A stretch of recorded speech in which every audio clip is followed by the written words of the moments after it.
मुझे social work में interest है। ध्रुव, पढ़ाई के बाद मैं अपना सारा समय सोशल कॉज को देना पसंद करती हूँ।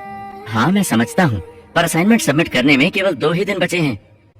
प्लीज तुम संभाल लेना। पिछले 3 सेमेस्टर से तुम ही मेरी मदद कर रहे हो, इस बार भी देख लेना। इतना कहकर जैस्मिन ध्रुव के काफी करीब आ गई। जैस्मिन और ध्रुव दोनों ही एमबीए कर रहे थे और ये उनका आखिरी सेमेस्टर था।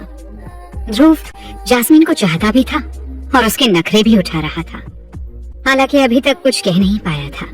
वो एक साधारण सी फैमिली का सीधा साधा लड़का था।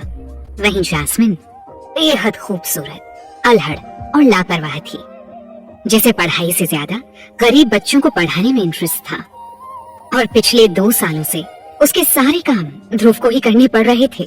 जैस्मिन के नाजुक हाथों का टच ध्रुव को अच्छा लग रहा था, पर अगले ही पल जैस्मिन छिटक कर ध्रुव से दूर हो गई। सामने से कार्तिक आ रहा था।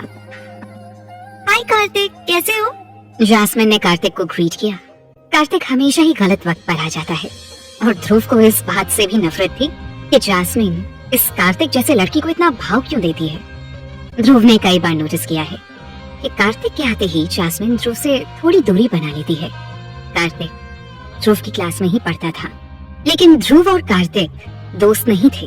कार्तिक एक रिच फैमिली का निहायती बिगड़ा हुआ लड़का था और कॉलेज के सारे मवाली लड़कों का लीडर भी। कार्तिक और ध्रुव के बीच कोई बात नहीं हुई और आधे मिनट में जैस्मिन कार्तिक को विदा कर ध्रुव से बोली, ध्रुव चलो, तुम प्लीज संभाल लेना, मुझे जाना है, बाय। ध्रुव बस मुस्कुराकर रह गया। ध्रुव पूरा दिन अपने और जैस्मिन के असाइनमेंट पूरे करने में लगा हुआ था। शाम को जैस्मिन के असाइनमेंट सेंड करने के बाद उसके मोबाइल पर एक मैसेज आया। ध्रुव ने देखा, मैसेज एक पेड पॉर्न साइट से आया था। किसी ने ध्रुव के नाम पर एक एंट्री पास खरीदा था। ध्रुव की कुछ समझ में नहीं आ रहा था। मैसेज में दिए गए लिंक पर क्लिक करने पर ध्रुव ने जो देखा उसे देखकर ध्रुव की आंखें फटी की फटी रह गईं। यार she so hot. Hey sexy, तुम अभी तक कहाँ थी? तुमको अपनी ऑनलाइन अवेलेबिलिटी बढ़ानी चाहिए। लेट नाइट कैफेटेरिया में बैठे ध्रुव को इस तरह के कमेंट्स सुनकर घुटन हो रही थी। ध्रुव गुस्से, निराशा और घुटन के साथ अपने फोन को घूरे जा रहा था। स्क्रीन पर अजीब अजीब कमेंट्स आ रहे थे। कमेंट्स पढ़ने में जितने घटिया लग रहे थे, उससे भी ज्यादा वॉइस कमेंट्स सुनकर ध्रुव को गुस्सा आ रहा था।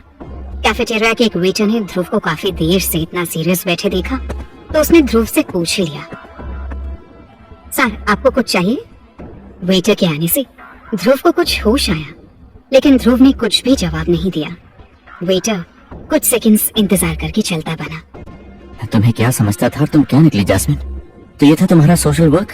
पिछले 2 सालों से तुम सिर्फ मुझे यूज कर रही थी। ध्रुव टूट चुका था। शाम को मोबाइल पर आए लिंक खोलते ही ध्रुव को बहुत बड़ा शॉक तब लगा जब उसने देखा कि उसकी गर्लफ्रेंड जैस्मिन अपने स्ट्रिप शो का प्रमोशन कर रही थी और जो आवाजें ध्रुव के कानों में पड़ रही थी वो उन व्यूअर्स की थी जो जैस्मिन के परफॉर्मेंस को लाइव देख रहे थे। ध्रुव जानता था कि स्क्रीन पर जैस्मिन को एक एक कर अपने कपड़े उतारते देख रहे लोगों के मन में क्या चल रहा होगा, और इस बात से ध्रुव को और भी ज्यादा घुटन हो रही थी। ध्रुव इतने शॉक में था कि उसे कुछ भी समझ में नहीं आ रहा था। वो बस यही सोच रहा था कि जिसे उसने इतना चाहा, वो लड़की उसके साथ ऐसा कैसे कर सकती थी। ध्रुव के सवालों के जवाब सिर्फ जैस्मिन ही दे सकती थी, लेकिन इससे पहले कि ध्रुव जैस्मिन को फोन करता, किसी अननोन नंबर से ध्रुव को फोन आया। हेलो, ध्रुव ने कहा, पर दूसरी तरफ से किसी के हंसने की आवाज सुनाई दी। तो ध्रुव, कैसा लगा आज का show? I hope you had a great time. इतना कहकर उस शख्स ने फोन काट दिया। तभी ध्रुव की नजर स्क्रीन पर चल रहे वीडियो पर पड़ी, जिसे देखकर वो दंग रह गया। उसका चेहरा गुस्से से लाल हो गया था। ओह, तो ये है तुम्हारा खेल कार्तिक। ध्रुव ने कभी सोचा तक नहीं था कि जैस्मिन इस तरह की लड़की होगी। ध्रुव शॉक्ड था। तभी कार्तिक का मैसेज स्क्रीन पर दिखा। You are mine beauty and I want to see you in my bedroom. उसके साथ ही स्क्रीन पर एक और मैसेज पॉप हुआ। Kartik sent 20,000 rupees. ये देखकर ध्रुव ने अपना फोन उठाया और कैफेटेरिया से बाहर निकल गया। तुम पैसों की भूखी थी जैस्मिन, मैंने तुमको समझने में भूल कर दी।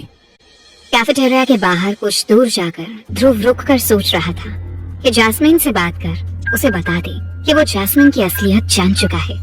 जैस्मिन, आज मैंने तुम्हारा असली चेहरा देख लिया है। तुम पैसों के लिए इतना गिर जाओगी ये नहीं सोचा था। लेकिन इससे पहले कि ध्रुव अपनी बात पूरी कर पाता, जैस्मिन ने उसे बीच में ही काटकर हंसते हुए कहा, ध्रुव तुम तो बुरा मान गए, मैं तो बस सोशल वर्क कर रही थी। अच्छा हुआ तुम्हें सच पता चल गया। मैं तुम्हारी पर्सनालिटी को देखकर तुम्हें कोई पैसे वाला लड़का समझ बैठी थी, पर तुम थे फटीचर। खैर, तुमने मेरी काफी मदद की। आज के बाद मुझसे मिलने की कोशिश मत करना, मैं कार्तिक के साथ हूँ। इतना कहकर जैस्मिन ने फोन काट दिया। ध्रुव को समझ आ गया था कि वो आज तक गलत इंसान से प्यार कर बैठा था और जैस्मिन को उसके इमोशंस की वाकई कोई परवाह नहीं थी। वो सिर्फ अपना मतलब निकाल रही थी। ध्रुव को जैस्मिन की बात चुभ गई। वो यही सोच रहा था कि पैसा कितना जरूरी है। क्या पैसों के लिए जैस्मिन जैसी गुड लुकिंग लड़कियां इतना गिर सकती हैं? कोई मजबूरी नहीं, कोई दिक्कत नहीं, बस अपने खर्चों को पूरा करने के लिए किसी पैसे वाले लड़के से दोस्ती कर लो या घिनौनी हरकत कर पैसे कमा लो। किसी उधेड़ बुन के साथ ध्रुव चलता जा रहा था कि तभी अचानक एक आदमी उसके सामने आकर खड़ा हो गया। क्या तुम ध्रुव हो? उस शख्स ने ध्रुव को रोककर पूछा। ध्रुव पहले से ही बहुत परेशान था, इसलिए उसने उस अनजान आदमी की बात को अनसुना कर आगे बढ़ने का फैसला किया। ध्रुव को ऐसे चुपचाप जाता देखकर उस शख्स ने पीछे से कहा, मुझे तुम्हारे पापा ने भेजा है ध्रुव। लेकिन जब ध्रुव ने उसका कोई जवाब नहीं दिया तो वो आदमी आगे से बोला, क्या तुम उनके बारे में कुछ जानना नहीं चाहोगे ध्रुव? पापा? ये शब्द सुनते ही ध्रुव थोड़ा ठिठक गया। उसके पापा बचपन में मर चुके थे। माँ ने बताया था कि उसके पापा के मरने के बाद वो नाना नानी के पास वापस आ गई थी। ये सुनकर ध्रुव उस आदमी की तरफ देखकर बोला, मेरे साथ खेलना बंद करो, मैं वैसे ही बहुत परेशान हूँ। मेरे पापा इस दुनिया में नहीं हैं और मुझे उनके बारे में कुछ नहीं जानना। क्या हम 2 मिनट बात कर सकते हैं? उस शख्स ने बहुत शराफत से पूछा। बोलो। ध्रुव ने झिड़कते हुए जवाब दिया, मेरा नाम निहाल है, मैं तुम्हारे पापा का खास हूँ। मुझे नहीं पता कि तुम्हें तुम्हारे पापा के बारे में क्या बताया गया है, पर उन्होंने मुझे तुम्हारे पास भेजा है।